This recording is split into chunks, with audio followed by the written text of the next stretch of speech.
Iniciar aqui dizendo que, pelo menos na data de hoje, 29 de novembro de 2023, este momento não seria possível se não tivesse ocorrido tragicamente uma morte na Papuda do Clériston Pereira da Cunha, o Clezão, falecido na semana passada, na segunda-feira, repito, trágica e lamentavelmente, nas mãos do Estado, em virtude de ter sido mantido encarcerado, sem que o Estado tivesse produzido uma única prova contra ele, desde o dia 1º de setembro, com seu pedido de liberdade feito pelo Ministério Público e não atendido pelo juiz do caso, o relator, ministro Alexandre de Moraes, e que sofria de inúmeras comorbidades com laudo apresentado desde o dia 11 de janeiro, e desde a data do seu encarceramento,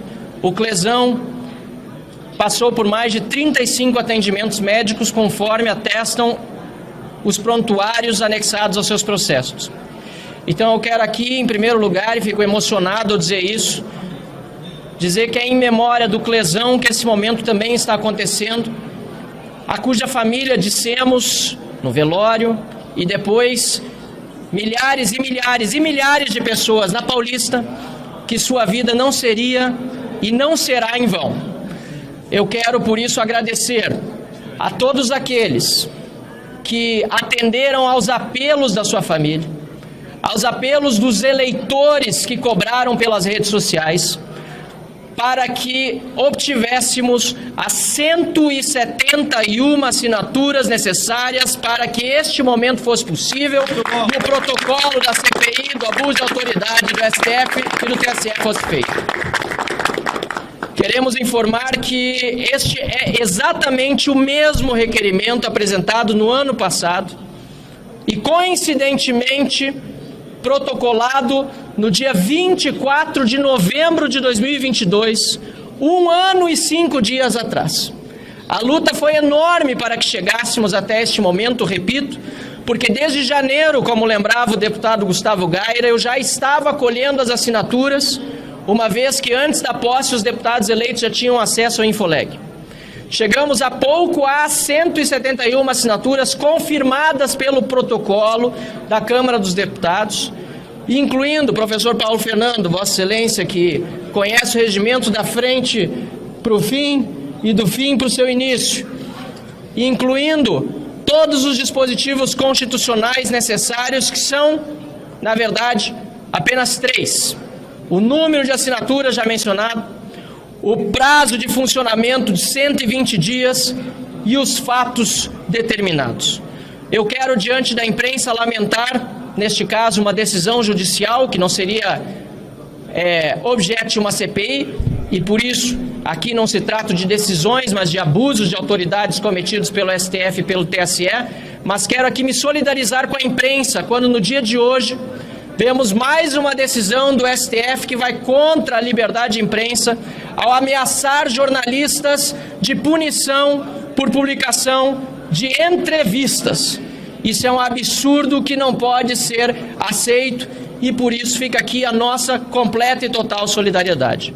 Já para encerrar, porque não quero tomar muito tempo de vocês, e todos aqui que quiserem terão o direito de fala, quero mais uma vez agradecer as pessoas que se engajaram. Estamos transmitindo em várias redes sociais aqui por meio de lives essa nossa coletiva de imprensa.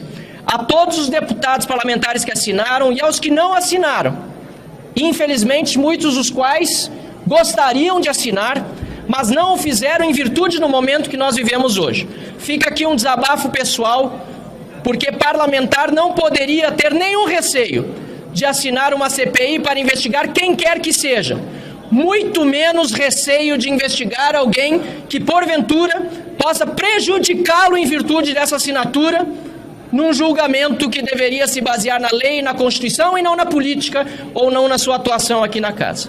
Vários parlamentares, inúmeros, não estou exagerando, dezenas, nos disseram, e por isso foi tão difícil coletar as 171 assinaturas, que estavam completamente ao nosso lado, que estavam torcendo para sair a CPI, mas que nesse momento não assinariam por ter um caso tramitando por exemplo, na Suprema Corte.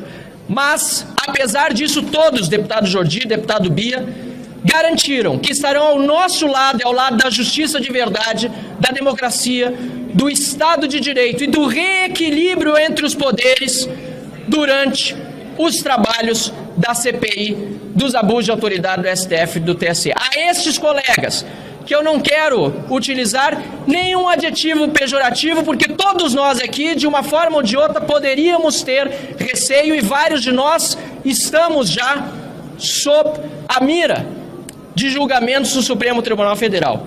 Eu quero concluir dizendo que o medo, o receio, pode nos dar duas possíveis saídas. A primeira é a da paralisia, a de não fazer nada, a de não assinar uma CPI.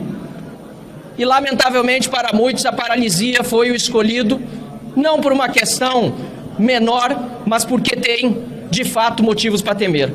Mas o segundo caminho, a segunda saída, é a escolha da coragem para enfrentar o medo. E aqui ao meu lado, há deputados valorosos, de coragem para enfrentar os abusos de autoridade do STF e do TSE, e nós vamos até o fim. Muito obrigado. Passo a palavra ao nosso líder, o deputado Carlos Jordi. Muito bom. Valeu, Marcel. Bom, boa noite a todos. Parabéns, Marcel, pela sua fala. Bom, foi muito duro conseguirmos essas assinaturas. Duro demais. Desde janeiro que estamos nessa batalha para conseguir 171 assinaturas. São 513 deputados. E aí você pode se perguntar por que é tão difícil conseguir 171 assinaturas. A razão por ser difícil colher as assinaturas é a razão pela qual nós devemos instalar essa CPI. Porque os deputados estão com medo. Eles estão com medo diante dos abusos de autoridade, das perseguições, das ilegalidades, arbitrariedades que vêm sendo perpetradas por aqueles que deveriam zelar pela nossa Constituição. Onde já se viu, num Estado democrático de direito que é usado de uma forma tão prostituída por esses que não tiveram um voto sequer, que nós, parlamentares que representamos o povo, não podemos nos posicionar, não podemos fiscalizar e não podemos sequer buscar o reequilíbrio entre os poderes. Eu quero aqui parabenizar todos os deputados que tiveram coragem de enfrentar esse momento, de assinar essa CPI, mas eu quero parabenizar, sobretudo, dois deputados em especial que nesse momento se destacaram para conseguir essa façanha de protocolar, de conseguir essas 171 assinaturas, que é o deputado Marcel Van Hatten, que tem sido um leão, um guerreiro na defesa da democracia, dos presos injustos do 8 de janeiro, e o deputado Marcon, que também se engajou como um guerreiro para que pudéssemos completar essas assinaturas. Dois vice-líderes da oposição que têm sido bravos na defesa da democracia. E assim, é algo inacreditável que nós só tenhamos conseguido as assinaturas por conta de uma tragédia como foi a de Clezão, que foi sentenciado à morte, que diante de um quadro clínico que era, obviamente, fato que ele deveria sair da prisão e que qualquer magistrado de qualquer outra instância, se não tivesse deferido esse pedido, já teria sido afastado do seu cargo e ele foi deixado lá para morrer. Mas Clezão serviu para unir deputados e ter coragem nesse momento para que conseguíssemos essas assinaturas. Só que existe uma outra pessoa que nós temos que destacar aqui também, que foi injustiçado, que foi colocado na cova dos leões, que era um deputado que nunca cometeu crime algum. O artigo 53 da Constituição garantia a ele imunidade parlamentar para suas palavras, opiniões e votos. O parágrafo 2º também determinava que ele não poderia ser preso, salvo em flagrante de crime inafiançável, e ele não cometeu nenhum crime inafiançável, e hoje ele está na prisão como um bandido em regime fechado, que é o deputado Daniel Silveira. Muito bom. Por isso,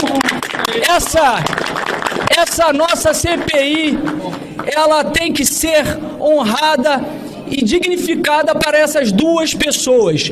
E o trabalho foi duro, mas esse foi o trabalho mais fácil, coletar as assinaturas. O trabalho mais difícil será a instalação da CPI, porque nós sabemos que serão dados vários recados por parte da Suprema Corte, mas nós temos que enfrentar com altivez, com coragem nesse momento, porque não há democracia sem equilíbrio entre os poderes, não há democracia quando há ameaças por parte daqueles que devem zelar e guardar a Constituição e proteger o Estado Democrático de Direito. Obrigado.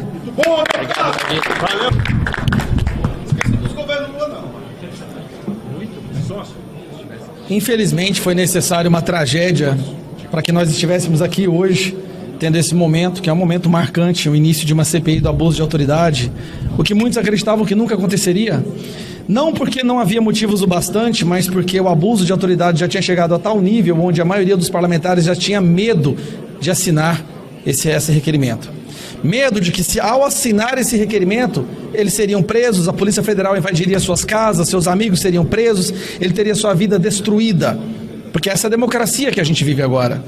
Essa é a tal democracia relativa que o Lula fala, ou talvez a democracia entre aspas, que até mesmo a imprensa, que uma parte sã, já está acordando para o fato de terem construído esse monstro que vem destruir a nossa nação.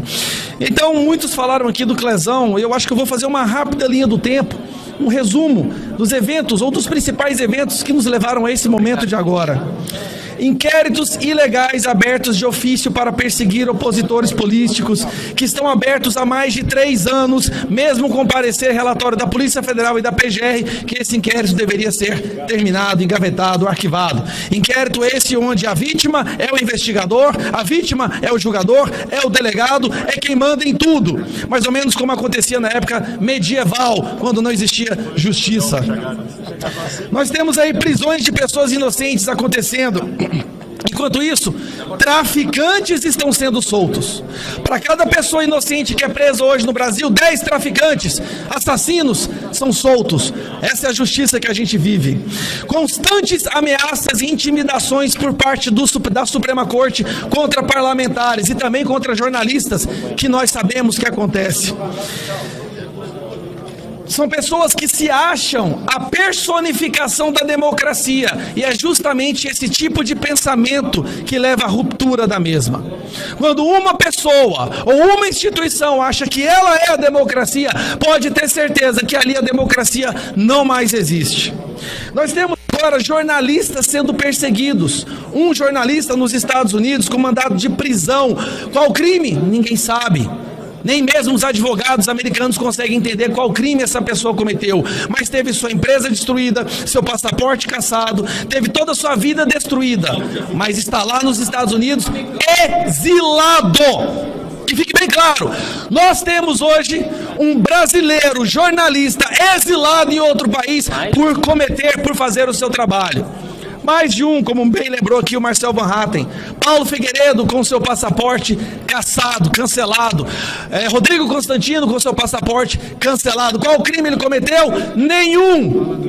Apenas falar a verdade. E eu, como eu estava falando, o Alan dos Santos, que lá no início tentou avisar que se algo não fosse feito, nós chegaríamos nessa realidade que nós estamos hoje. Mas muitos não ouviram. Muitos disseram que ele estava exagerando, pois agora é isso que nós estamos vivendo. Nós temos aí a resolução do fim do mundo, onde uma pessoa com uma caneta poderia decidir qual conteúdo poderia ser publicado ou não no período da campanha e mandar que fosse deletado imediatamente. E quando vocês da imprensa pediram uma explicação sobre isso, ele humilhou cada um de vocês e simplesmente não respondeu. Para continuar e chegando agora na conclusão, monitoramento por parte da nossa Justiça Superior de dezenas de milhares de pessoas no WhatsApp. Vocês sabiam que isso acontece? Eles têm uma empresa que monitoram 40 mil grupos do WhatsApp hoje no Brasil. Senhorinhas do Zap, em grupo de crochê, estão abandonando os grupos do WhatsApp porque têm medo de serem presas por um emoji. Mas a democracia venceu. O amor venceu.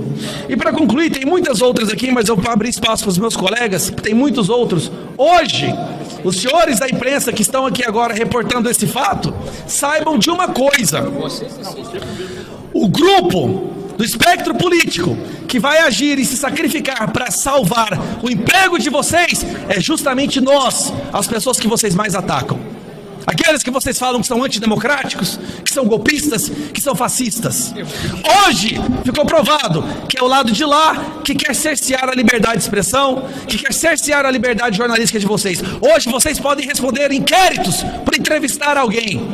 Mas não foi o Bolsonaro, não foi Novo, o PL que impôs isso não. Foi o pessoal que vocês tanto admiram, que vocês tanto batem palma quando eles mandam prender um deputado por suas palavras, que vocês tanto enaltecem quando prendem uma senhorinha porque ajoelhou com a Bíblia na mão. E vai depender de nós para que vocês também não caiam nesse calabouço da censura. Mas podem ficar tranquilos, porque nós vamos agir, porque nós somos verdadeiramente democráticos. Nós vamos nos sacrificar para defender até quem nos odeia. Obrigado. Gostaria de deixar claro que as opiniões e informações apresentadas aqui são de responsabilidade exclusiva de seus autores. Como criador deste conteúdo, não me responsabilizo por consequências. Pesquise e busque orientação profissional antes de decisões significativas.